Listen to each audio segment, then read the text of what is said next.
Hello and welcome to this edition of Up for Discussion. I'm Susan Kennedy. Our guest today is Phil Andrews, the newly elected council member to District 3 in Rockville. In 1998, I was one of the first reporters to interview Phil Andrews, a young politician who won Council District 3 in an upset. 16 years later, I had the chance to sit down with Councilmember Andrews and reflect on his career. Tell me how you're feeling. You're winding down your last several weeks here at the council. You've been here for 16 years and you're saying goodbye. What's it feel like? Well, I'm doing my best to run through the finish line, finish strong, and I'm really pleased that the council passed unanimously the public financing bill that is the only measure I've worked on all 4 terms here at the council, starting in 2001. This measure is one that can revolutionize and transform elections in Montgomery County. And I'm spending time with people here, talking to the staff and my staff and other colleagues. I'm Phil Andrews, and I serve the 3rd district of the county, and I'm working to make sure I complete all the duties of a council member. So no county law applies to the school system. While in office, Phil Andrews never missed a council meeting,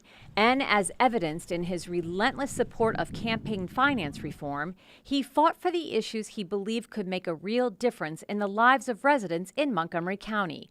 Case in point, legislation for smoke-free restaurants. And it really is incumbent upon us to protect workers when there's a clear hazard like that. And so by an 8-1 vote today, resounding vote, the council took this action.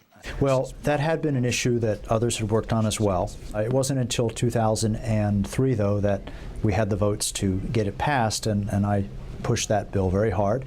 And we were the first jurisdiction to pass a smoke-free restaurant law, and then many other jurisdictions followed suit. Banning the smoking in the restaurants, what has that meant to you?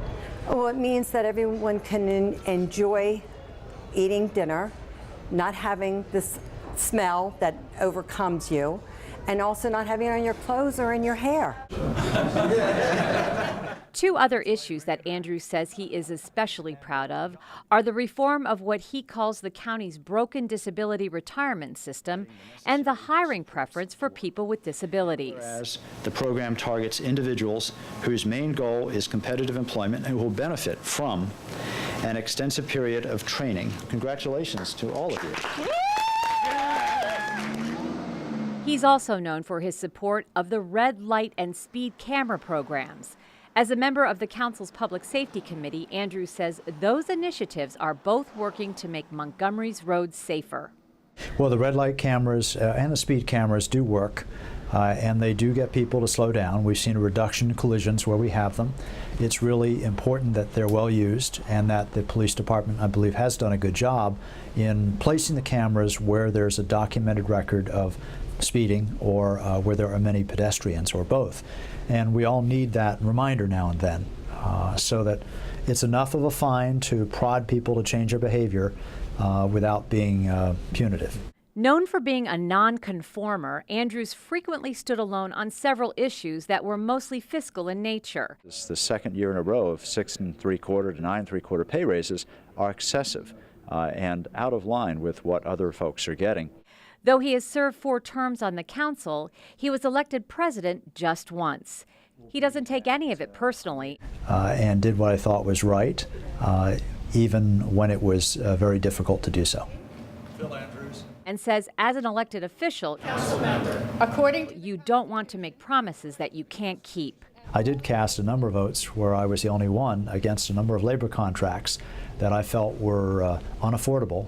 Is there anything in particular that you wish would never have happened? I wish the council had not overridden the voters when they made their decision about ambulance fees. I think that was a low point.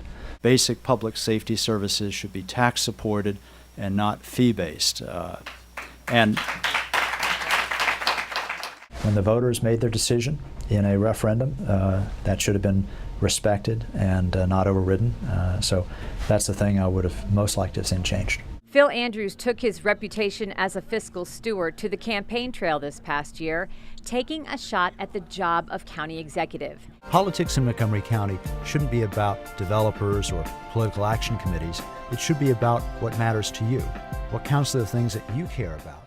Andrews came in third in the primary, but says he stands by his decision to run and doesn't rule out a second go-around. Well, I felt that I had the experience to do a very good job as county executive, having been here for a long time. I think it's helpful for someone who has served on the council to be in that position because the council is a strong council, and the county executive needs to work very effectively with the body. Thank you very much, Councilmember Berliner. Councilmember Andrews.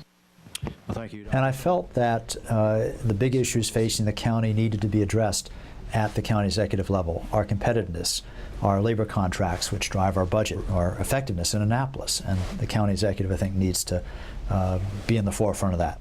And what he thinks is the biggest task the next council faces? To improve competitiveness to ensure a sound fiscal future and to pay close attention to how we grow, keeping in mind the importance of the agricultural reserve. When you wrap up your term here as a council member, what would you like your legacy to be? Well, I hope it will be that I made a difference in working for the people of the county, that I listened to everybody, gave everybody a fair shake, and did what I thought was right, even when it was very difficult to do so. We are out of time, but I want to thank you very much for being with us today. Thanks very much.